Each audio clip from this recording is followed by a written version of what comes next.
guy, right? And what we're trying to do is to get people to see the gun that's in the room that nobody talks about, which is the initiation of the use of force that is at the core of the statist philosophy. And it's really hard to get people to see that gun in the room. It's like going to a bunch of fish and saying, you're swimming in water. And they say, what water? We don't know, because it's all we know. It's our entire environment. People can't see it. And the against me argument is really designed to show the violence that is in people's advocation of statist solutions to social problems.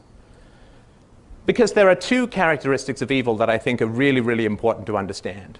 The first is that it's really, really, really effective. I mean, it works really, really well. If you want to cow a population, if you want to take their money, if you want to put their children in these lack of concentration camps called public schools, if you want to rule them, the gun works everywhere, always, beautifully.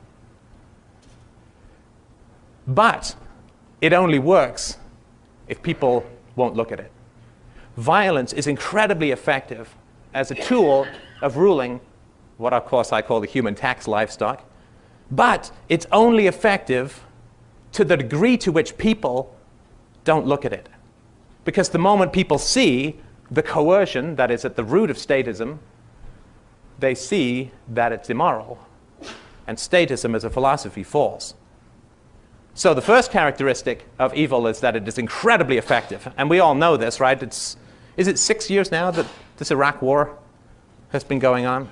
6? It's longer than the Second World War, right? It's actually, I think, coming on for longer than the US involvement in the First and Second World War. And it's amazing. It's the incredible invisible war. There are no bodies. 6 years, you can look at the mainstream media, and you can't see any of the hundreds of thousands of Iraqis who've been killed or driven out. You can't even take a photograph of a flag-draped coffin coming off a plane at Andrews Air Base. That's not legal. Is it? Did they change that?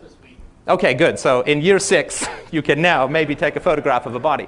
But what you see is you see these yearbook photos of these guys, you know, the guys who've fallen like they tripped. So when we look at something like a war, you hear patriotism, flags, you know, protection of the realm, defense of the homeland, service to the nation, and this and that. So you hear all of these amazing, morally eloquent terms, but what you'll never see is the reality of war, which is people being disassembled by machinery and bullets.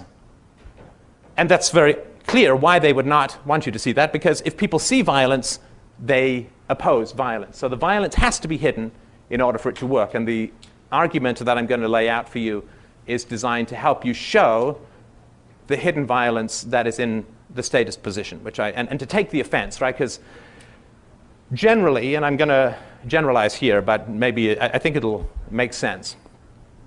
The way that we approach a statist argument, somebody who's advocating a statist position, or when we propose a voluntarist position, is we'll take one of two approaches. There's either the pragmatic, practical approach, it doesn't work, all right, or there's the abstract moral approach. The initiation of the use of force is wrong. The government is an agency which is a monopoly of individuals who claim the right to initiate violence in a particular geographical area. And that's very abstract, and that's very hard for people to connect with in a visceral way. Because another thing that's true about violence is that there's very few people who want to do it directly. People will support it in the abstract as long as they don't connect it with what is actually happening at the other end of the bullet or the bomb. But there's very few people who actually want to do it directly. So that's what we need to do, is to bring this violence that is inherent in the system that we live in to people's understanding. When you take the pragmatic approach, right? So you argue the welfare state, right? What if someone says, oh, the welfare state is great or necessary or good or whatever? The pragmatic answer is to say, well, but you know, there were these friendly societies before we had the welfare state. They did a much more effective job. There's private charities. And by the way, the number of poor was declining 1% a year until the welfare state came in the early 60s. And then it leveled off, and now it's increasing, so it doesn't actually solve poverty and so on. And you end up arguing statistics, which can always be criticized for bias or interpretation. You end up having to be the libertarian Googlebot research robot, right, where you sort of like, oh, intellectual property rights, let me go and study intellectual property rights, and then I'll come back, and I have to become the master of everything, and I have to understand everything, and I have to know every statistic, and here are my charts, and here are my graphs, and here... I mean, it's exhausting, right? And you can't ever become an expert at everything. And when you finally do have the ironclad case as to how the welfare state contributes to the problems of poverty, people say, well, but it's a social contract, so... You know. I'm glad you did all that research. I'm not giving you a degree, and I'm going to walk away from the argument anyway. And maybe this, maybe anyone, we've all done that, right? So we've all, and it's not a lot of fun, right? I mean, after a while, you sort of feel like, man, this wall is really beginning to... Now, the second approach is where we take the abstract argument. Well, you see, the welfare state relies upon the initiation of force against usually legally disarmed citizens. That's immoral, blah, blah, blah, blah, blah, right? And what do people say? What do people say to that argument? Well, it's not the initiation of force because it's a social contract. You can leave at any time. You vote. You can change the system. You can get involved. You can do this. You can do that, right? So it's not force because, you know, when you're in my house, you do as I say, right? I mean, that's what people say. That's how they view the government, right? And so you don't, and then you can argue about the social contract, which is a real quagmire, right? It's really hard to pin people down on the social contract. So I have not found those two approaches to work, and I've poured an embarrassing amount of time and energy into just those approaches to making these arguments. So in desperation, you know, when you're looking over that cliff saying, if I have one more argument like this, I'm going to jump.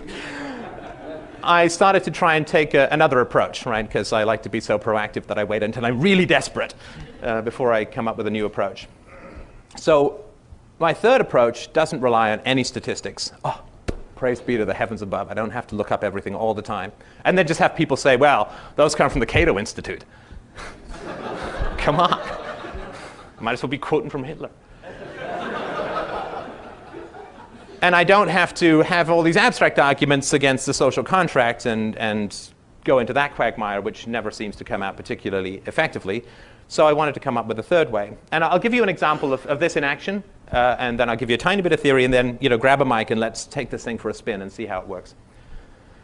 So in a call-in show that I do every Sunday at 4 p.m. Eastern, a listener brought a friend. That's always exciting, because you've always got to start from zero, right? And his friend, this was a woman who was a teacher, and she said, I'm really for the surge in Iraq. I think it's going to work. I think it's good. I think it's going to be effective. I think I'm really behind it, and I hear that you're not. It's like, well, it's not that I'm against the surge. A doctor isn't against one cancer.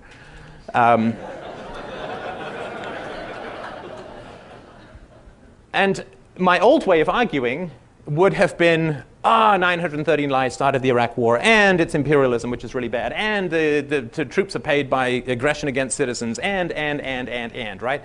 In other words, trying to, move her like the 4-ton piece of cheese through the grater of education in libertarian principles.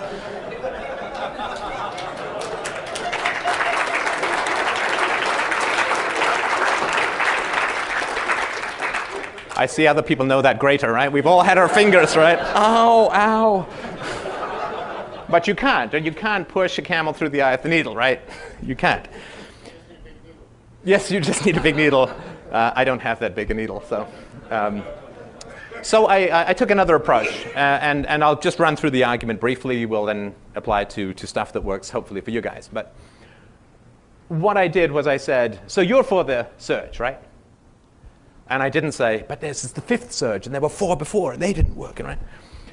And I said, that's fine. I said, I completely respect your right to be for the surge. You like the surge?